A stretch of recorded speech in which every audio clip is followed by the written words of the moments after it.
We all up. It's just a part of life. It's a part of business. We mess up. And it stinks, but it's probably going to be the biggest things that you learn from.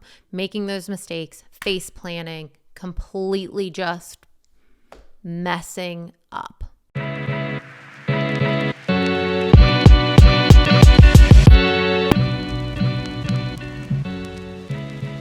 Hi guys, if you don't know me, my name is Megan Haynes and I'm an e-commerce entrepreneur.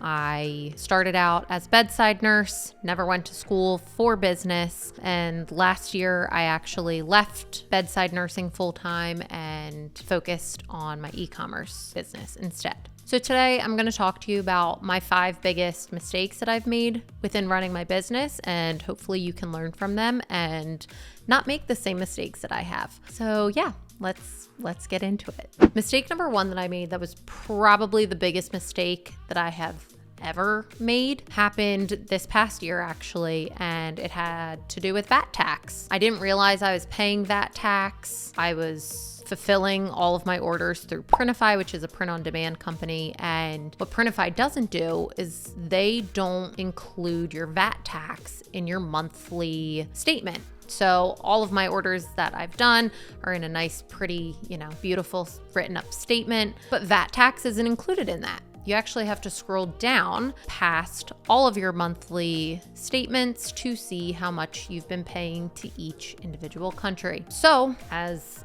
every business owner does, I was running my financials for the month, and I was really excited because I had just started advertising overseas and saw a really nice, beautiful jump in my revenue. I was like, this is it. Like, this is such a good month. I know it is. It wasn't adding up. Based off of what I was predicting my profit margin to be, my balance sheet was saying, no way, girl, not what you thought. So immediately there, I knew that something was off because my balance sheet should be looking pretty much on par with my profit report sheet, and it just wasn't. So it sends any business person into a panic. You're like, okay, I'm hemorrhaging money somewhere. Now I just need to find exactly where that is. And after a little bit of digging, running through my credit cards, looking at all of my subscriptions that I have, I noticed it had to be within Printify. So I'm looking and I notice I didn't include any of the VAT tax that I had been paying. And that was over $30,000. That just went poof. Nothing. There's no getting that money back. I talked to some tax people at Printify, begging, this has to be a mistake. Wasn't. It was just one of those moments that you kick yourself and you lost $30,000 and you move on. So that month definitely was not the month that I had predicted, but really taught me a lesson on expanding overseas. So if you're looking to do that for your business, or you want to do that for your business, just really look into the tax code, really research it, and find out the best way to go about it. Either, charging your consumers that VAT tax, or, implementing that within the price that you're charging. Look into it. That's all I can say. My second biggest mistake that I have made in running my business was I didn't have order rerouting set up. I've said it before, I use print on demand, and at one point, one of my best products was completely out of stock. I didn't realize it was, and orders were just backing up. They're just sitting there saying hey, we can't do anything with this. We have no stock. And I did not have order rerouting programmed at the time. So they were just sitting there backing up. There was no real way for me to get around it besides manually inputting those orders. And that it wasted so much time. It was also a customer service nightmare. People are writing in going what the heck? I ordered this a week ago. Why is it not here? Then they start questioning you as the business owner. They're like, what kind of business are you running? This is a scam. I want my money back. I should have never clicked on that Facebook ad. And it just it's like the snowball effect. It just keeps getting worse and worse and worse. And it was one of the biggest customer service issues that I ever had to deal with and navigate. And it's tough. Customer service is tough. So that was probably the second biggest mistake that I made for my business. Third mistake, I hired a email agency. They were going to take over my email marketing and kind of set up my flows for me, which, just caveat, anytime that you're hiring an agency for your business, really look into it and keep a very close eye on those agencies, because a lot of them, they don't care if your business does well or not. They just need to do well enough to make the business owner happy. So just always keep that in mind when you're looking into these agencies, either to run ads, run email, SMS. Keep a really close eye on them, really dig in and figure out what they are doing and make sure that they are earning their keep. You're the business owner. You make those decisions at the end of the day. And it was just, I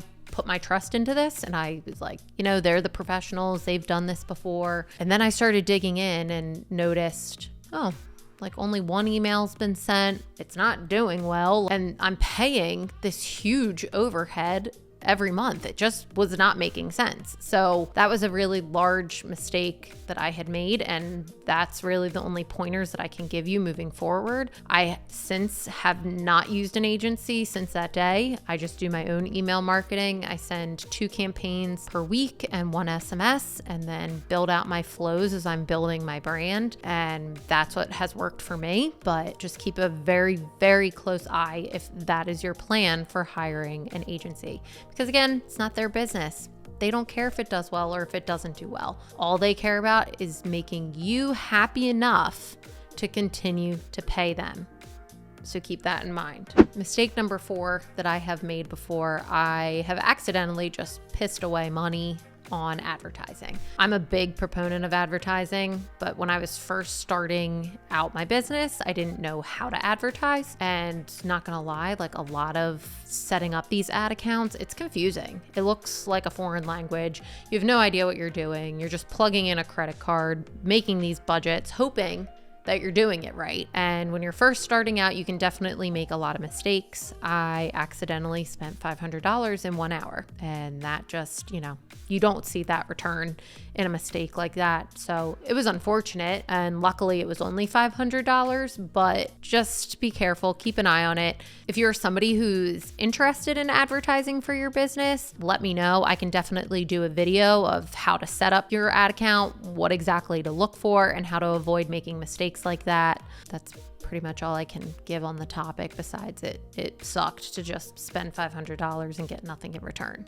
Number 5, probably the last biggest mistake that I've made within running my business was I hired a customer service agent who really wasn't doing the work. So you can hire people within your business. You can hire a contractor, consultants, people that can help with customer service, or an agency, whatever it is. You can hire people to help with your business. So I hired a customer service agent because if you have ever done customer service, people can be brutal and it takes a toll on you. And as the business owner, you probably have some sort of emotional connection to the business. So when someone is coming at you and they're mad, you take it personally, and it can truly start to hurt you as the business owner. So I was making enough money. I decided I'm going to hire a customer service agent because I just don't want that burden on my shoulders anymore. I don't want to feel emotionally drained, feel like I'm producing a bad product when 9 out of 10 times you're not. But not everybody is going to be absolutely in love with your product or have such a great experience.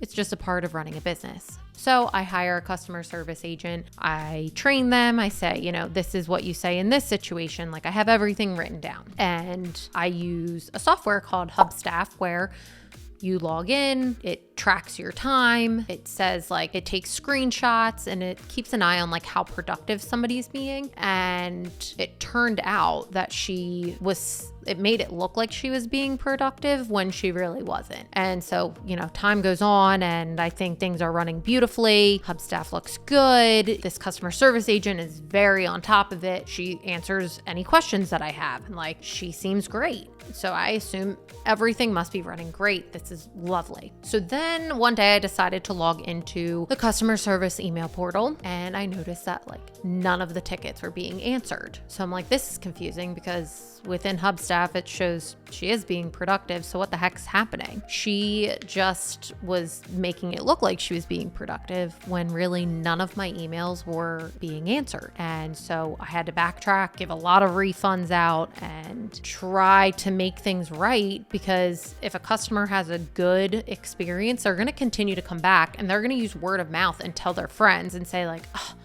I got this great product from this company and I had an issue, and they just couldn't be more lovely about handling it. And that's somebody that they're going to recommend to friends, family. They're going to come back, they're going to buy more. So I had to go back and kiss a ton of butt to make all of these orders right. And it was really time consuming and I learned a lot from it, but it's kind of like the agency. Like, you really need to keep a close eye on the things that you finally have confidence in letting go of. So keep a close eye on your employees, keep a close eye on the agencies that you hire. Those are the biggest takeaways that I can give to you. And hopefully you don't make the same mistakes, and hopefully you hire the right people, and you truly can put your trust in those areas so you can continue growing your business in all the other ways. But yeah, it's not always rainbows and butterflies when running your business, which I'm sure everybody already knows, but those are my 5 biggest mistakes that I've made over the course of the past 3 years in growing my e-commerce business. So I hope that you find this helpful. I hope that you're able to take what I have just expressed to you, apply it to your own business, or take it with caution if you are deciding to start your own business. If you have any similar mistakes or anything that you want to share with me about your biggest issues with running your business, please comment below. I will definitely get back to you. And if you wouldn't mind liking this video and subscribing to my channel, I would truly, truly appreciate it so that I can continue making videos like this for viewers like you. I hope you truly found this helpful, and thanks for watching.